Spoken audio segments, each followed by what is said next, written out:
Hello friend, welcome to my channel.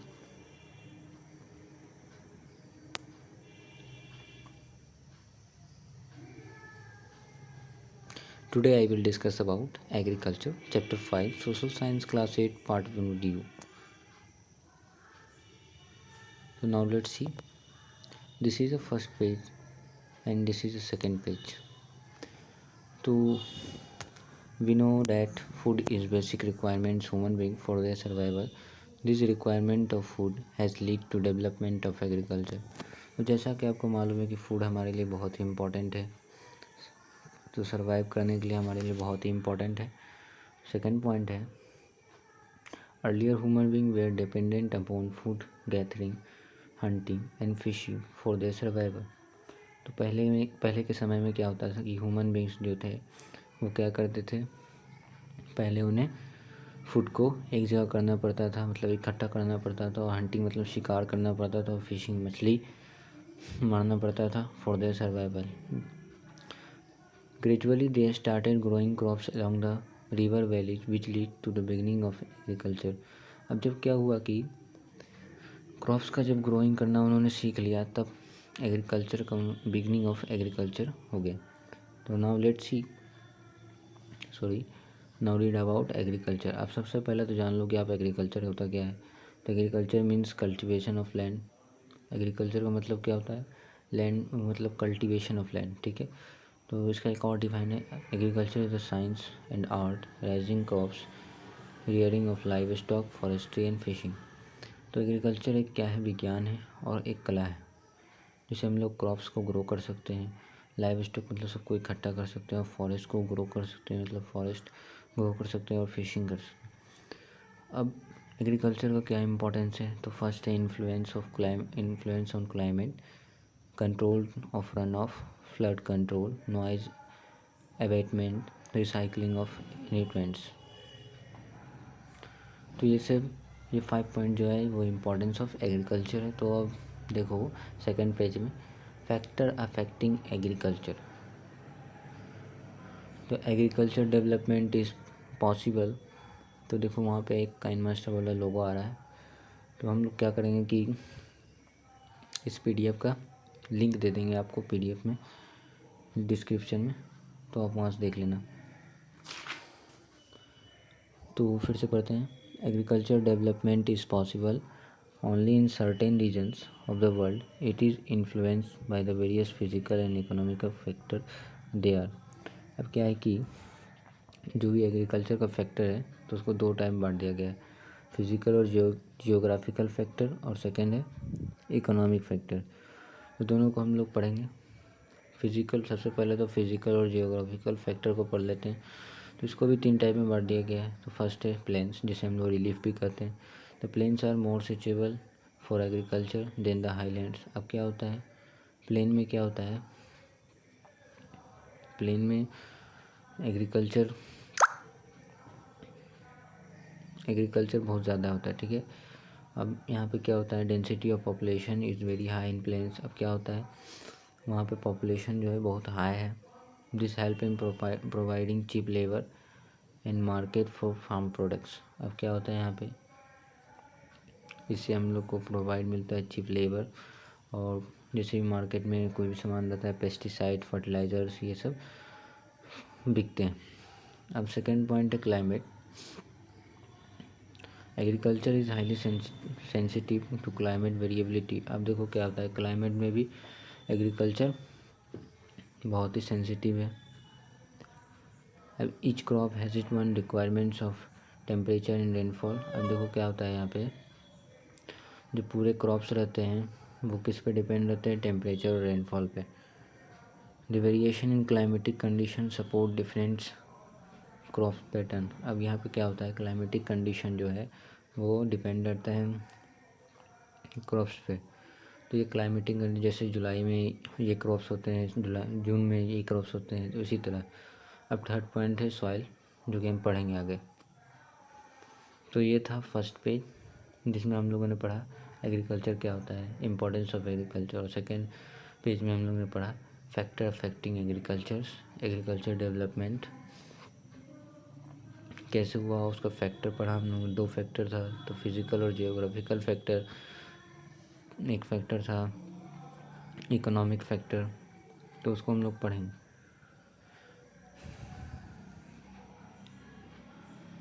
ये जो page 1 में फर्स्ट लाइन है, we know that food is basic requirements human beings for their survival, this requirements of food has lead to development of agriculture. वहाँ पे that छूट गया है, ठीक है।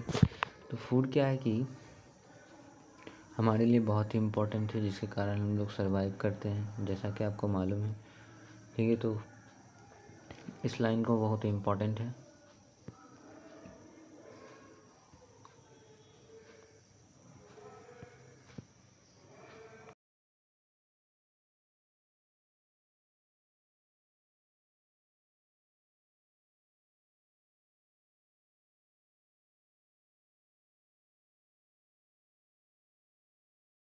Now let's see third page and fourth page.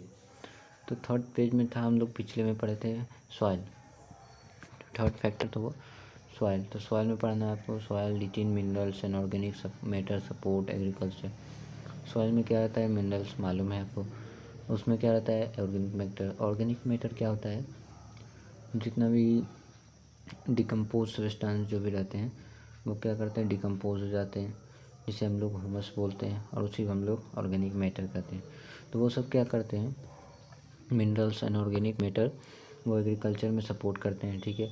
Each crop has its own requirements of soil. अब क्या होता है, सभी क्रॉप्स जो डिपेंड रहते हैं सॉइल पे। अब थर्ड पॉइंट है, alluvial soil and black soil are the most fertile soil for agriculture. अब यहाँ क्या है, यहाँ 2 सॉइल है, एल्यूवियल सॉइल और ब्लैक सॉइल। दोनों में क्या होता है, बहुत ज़्यादा फर्टाइल रहता है, जिसके कारण सपोर्ट मिलता है एग्रीकल्चर करने के लिए। तो देखो सेकेंड फैक्टर हम लोग स्टार्ट कर रहे हैं। सेकेंड फैक्टर में फर्स्ट है साइज़ ऑफ लैंड होल्डिंग। पढ़ के ही आपको समझ में आ रहा है। तो the size of farm affect agriculture pattern and the yields per unit hectare. अब क्या होता है कि यहाँ पे देखो क्या लिखा हुआ कि बहुत मतलब 1-2 एकड़ ज़मीन जो भी एग्रीकल्चर पैटर्न है उसको क्या किया था, डिवाइड कर दिया था पर यूनिट हेक्टेयर में, in densely populated areas of the developing country. इसमें क्या होता है कि जैसे आपके बाप दादा या परदादा जो भी है, उनका जो ज़मीन रहता है, पहले के ज़माने में 300 एकड़ 400 एकड़ ज़मीन रहता था। तो उसमें क्या होता है कि जैसे कि पॉपुलेटेड एरियाज़ में क्या होता है, डेवलपिंग कंट्री हो जाता है। तो in the densely populated areas of the developing country the farm size is generally small. अब जो आपका जो ज़मीन रहता है वो क्या होता है, स्मॉल है, धीरे धीरे स्मॉल होते जाता है, due to growing of rural population के जो भी ग्रोइंग ऑफ रूरल पॉपुलेशन के कारण स्मॉल होते जाता है।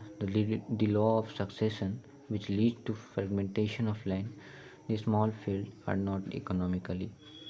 अब जो हमारी सरकार है वो क्या करती है, लैंड को डिवाइड कर देती है, ठीक है। अब वो लैंड क्या हो जाता है, स्मॉल हो जाता है, जिससे हम लोग कल्टीवेट नहीं कर सकते। अब सेकेंड पॉइंट देखो, labour. The ability of labour has great influence on cropping pattern of region. अब ये लेबर क्या होता है, ये ग्रेट इन्फ्लुएंस है, जिसके कारण हम लोग अच्छे से क्रॉपिंग पैटर्न कर सकते हैं। The labour requirements very with different crops. अब क्या होता है, लेबर जो भी है रिक्वायरमेंट्स क्या करते हैं, वो डिफरेंट क्रॉप्स को उगाने में मदद करते हैं। The farmers of Punjab is generally depend upon migrants labour for growing wheat and rice crops. अब जो पंजाब के जो फार्मर है वो क्या है, जनरली डिपेंड किस पे, माइग्रेंट लेबर पे। जो माइग्रेंट लेबर का मतलब क्या होता है, चलते फिरते जो लेबर रहते हैं ना वो, तो उसको वेट को उगाने में और राइस को उगाने में, मतलब ग्रो करने में मदद करते हैं, ठीक है। तो वो फुल्ली डिपेंड है पंजाब के फार्मर। थर्ड है जो कैपिटल, जैसा कि थर्ड है कैपिटल, तो all agriculture inputs are, first है HIV सीड्स, सेकेंड है मीन्स ऑफ इरिगेशन, थर्ड है pesticide, fourth fertilisers, machine mechanism, fuels for ATC, ऐसे वैसे, ठीक है। तो कैपिटल में देखो क्या क्या होता है कि ऑल एग्रीकल्चर इनपुट्स लाइक, जिससे हम लोग कल्टीवेट कर सकते हैं। तो एच आई वी सीड क्या होता है, बहुत ही अच्छा सीड रहता है, हाई ब्रांड का सीड रहता है। मीन्स ऑफ इरिगेशन का ज़रूरत पड़ता है, पेस्टिसाइड का ज़रूरत पड़ता है, फर्टिलाइज़र का ज़रूरत पड़ता है, मशीन का ज़रूरत पड़ता है, ऐसे ही बहुत चीज़। तो सेकेंड पॉइंट देखो, cultivation of commercial crops using new technologies requires more capital than requirements in the traditional way of cultivation. अब जो भी पहले पहले के ज़माने में जो कल्टीवेट किया जाता था वो क्या किया जाता था, पूरे मतलब हाथ से कल्टीवेट किया जाता था। अभी क्या है कि नए नए मशीन आ गया है, तो वही यहाँ बताया जा रहा है कि ट्रेडिशनल वे ऑफ कल्टीवेशन। अब एक डू नाउ है, उसको ज़रा से देख लो। HIV seed stand for high yield variety seeds. जैसा कि हम आपको बताएं, HIV सीड्स स्टैंड फॉर, इसका फुल फॉर्म होता है HIV सीड का हाई यील्ड वैरायटी। तो ये सीड क्या होता है, हाई यील्ड वैरायटी का सीड होता है, इसका कॉस्ट बहुत ज़्यादा होता है। This seeds can produce up to 10 times more crops than regular seeds.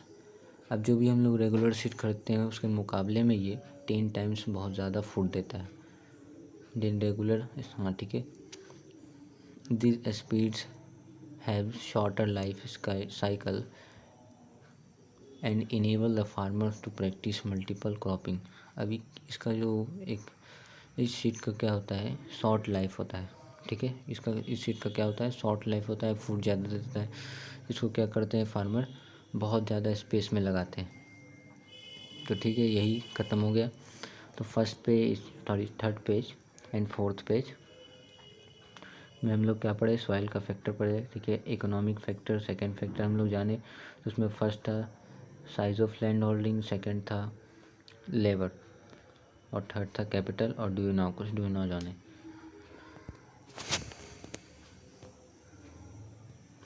तो now let's see page 5 and 6। This is a 5th page and 6th page. तो 5th पेज में हम लोग स्टार्ट कर रहे हैं। Depending upon the geographical condition demands to produce labour and level of technology farming can be classify into 2 main types. अब देखो इसमें क्या कर रहा है कि डिपेंडिंग अपॉन जियोग्राफिकल कंडीशन, हम लोग जियोग्राफिकल कंडीशन पे डिपेंड है, ठीक है। अब हम लोग कुछ चीज़ का डिमांड भी करते हैं, तो उसके कारण क्या हुआ, 2 टाइप में इसको बांट दिया गया है। तो उससे पहले थोड़ा सा पढ़ लो आप यहाँ। The HIV seeds, especially for food grain crops, were developed by scientists basically to improve food supplies, and reduce famine in development countries. अब HIV सीड्स क्या है, स्पेशली है फूड ग्रेन, तो ये हाई वैरायटी का होता है। तो ये साइंटिस्ट इसलिए निकाले थे कि इससे फूड जल्दी जल्दी हम लोग कैप्चर कर लें। इसका शॉर्ट लाइफ साइकिल होता है, जैसे कि हम जाने। तो ये डेवलपमेंट कंट्रीज़ में यहाँ पे ज़्यादा होता है। तो देखो एग्रीकल्चर का टाइप्स यहाँ पे देखो दिया हुआ है। तो एग्रीकल्चर का फर्स्ट टाइप होता है सब्सिस्टेंस एग्रीकल्चर, सेकंड टाइप होता है कमर्शियल एग्रीकल्चर। अब कुछ सब्सिस्टेंस एग्रीकल्चर को 3 टाइप में बांटा गया है। तो फर्स्ट है नोमैडिक हर्डिंग, सेकंड है शिफ्टिंग एग्रीकल्चर, एंड थर्ड है इंटेंसिव सब्सिस्टेंस एग्रीकल्चर। और उसी तरह कमर्शियल एग्रीकल्चर को 4th टाइप में बांटा गया है, extensive agriculture, plantation agriculture, live stock ranching and diary farming. सबको हम लोग डिटेल में पढ़ेंगे एक एक करके। तो लेटेस्ट स्टडी इन डिटेल। तो फर्स्ट नहीं, अभी सब्सिस्टेंस एग्रीकल्चर का मतलब जानो पहले क्या होता है। Subsistence agriculture occur when farmer grow food crops to meet the needs of themselves and their families on small holdings। तो जैसा कि हम समझाए आपको कि दो टाइप एग्रीकल्चर को 2 टाइप में बांट दिया गया है। तो फर्स्ट है सब्सिस्टेंस एग्रीकल्चर। तो सब्सिस्टेंस एग्रीकल्चर क्या होता है कि कुछ फार्मर जो है वो फूड क्रॉप्स करते हैं, पर वो मार्केट में ना बेचकर अपने घर के लिए वो क्रॉप्स को इकट्ठा करते हैं और उसे खाते हैं, ठीक है। तो यही है सब्सिस्टेंस एग्रीकल्चर। अब एडवांटेज ऑफ सब्सिस्टेंस एग्रीकल्चर, कुछ एडवांटेज है सब्सिस्टेंस एग्रीकल्चर का। तो it is provide ready food for the family. अब क्या होता है कि आपको क्रॉप्स के लिए कहीं से मार्केट में खरीदना ना पड़ेगा, सेकेंड है many farmers trade their excess crops in livestock for buying requiring goods. अब क्या होता है, कुछ फार्मर जो है वो क्रॉप्स को ख़रीदते हैं, ठीक है, ट्रेड मतलब एक्सपोर्ट करते हैं कहीं कहीं, and live stock for buying requiring goods. अब इकट्ठा करते हैं कुछ बाइंग करने के लिए, ठीक है, गुड्स को। This type of agriculture is still common in less developed parts of the world.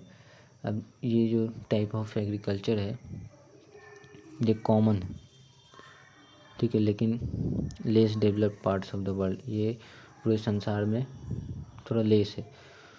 Fourth है it needs for their families और द कम्युनिटी। फोर्थ पार्ट में आपको कह रहा है कि ये क्या है, लेस डेवलप्ड होता है इसमें थोड़ी, ये फैमिलीज के लिए नीड है। अब फिफ्थ पार्ट बोल रहा है the basic staples are available for use which include such basic supplies as maize cassava etc। तो इसी तरह की मेज़ और कसावा जो हम लोग ग्रो करते हैं और अपने,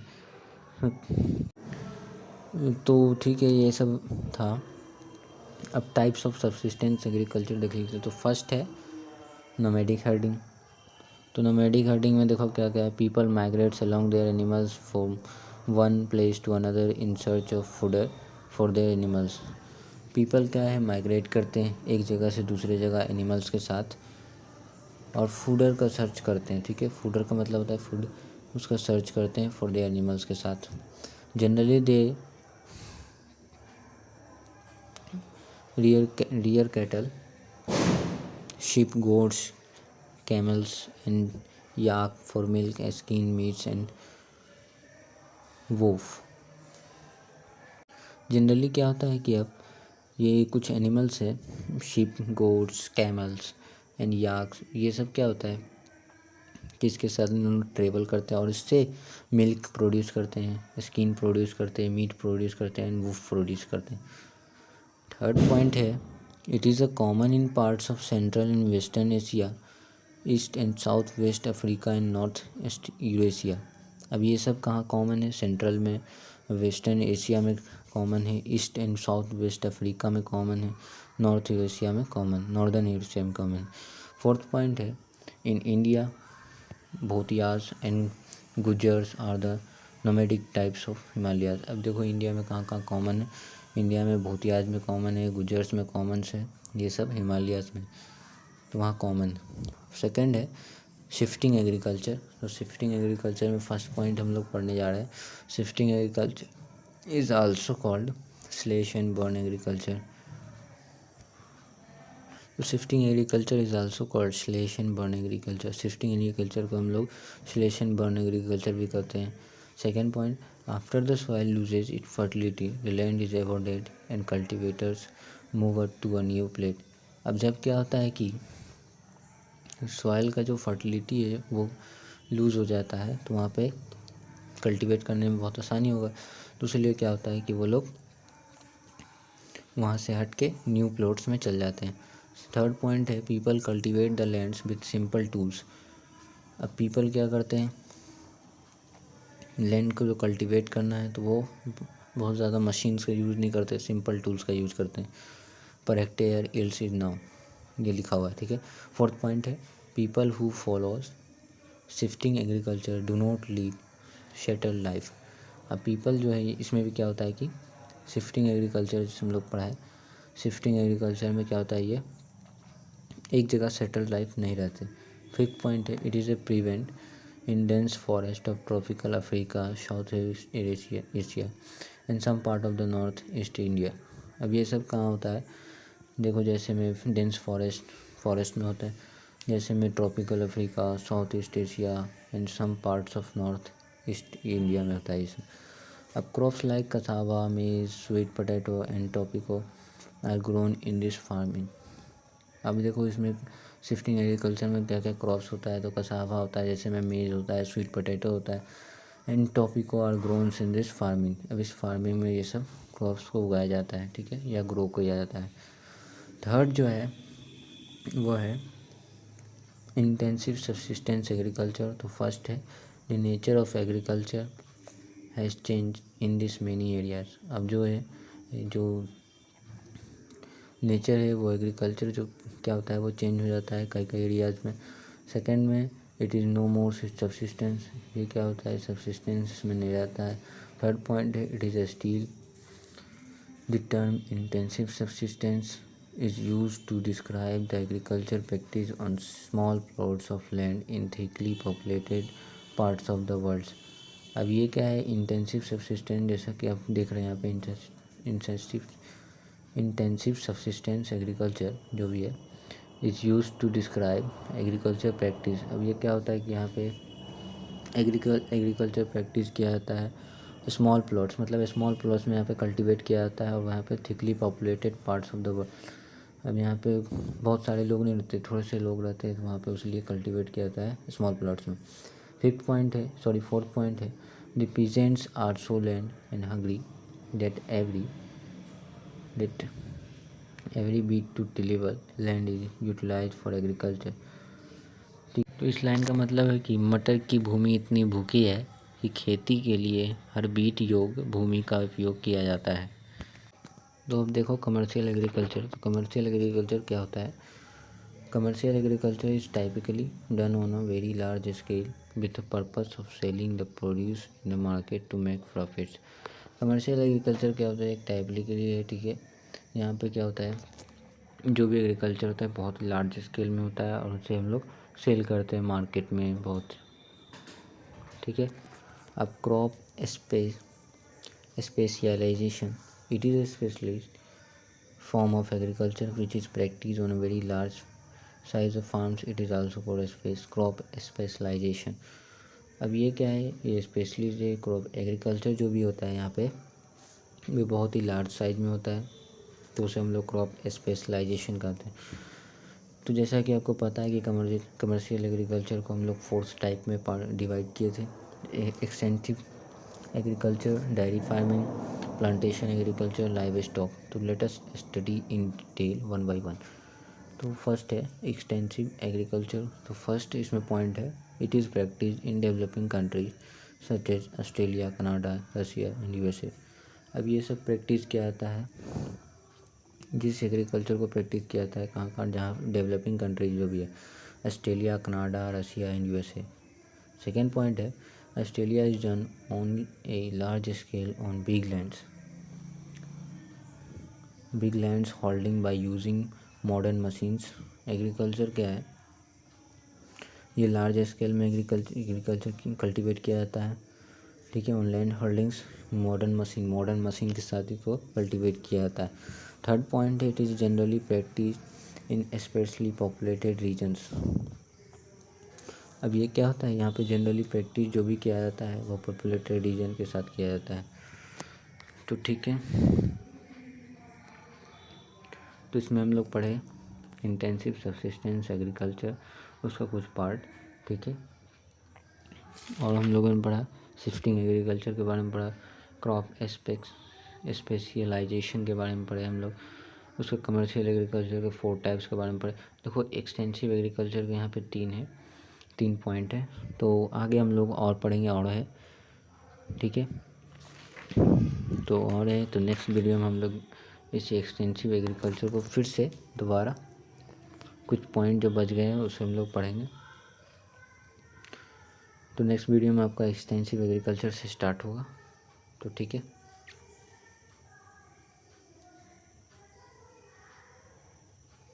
तो please like, share and subscribe. मिलते हैं नेक्स्ट वीडियो में। Thank you and thank you very much.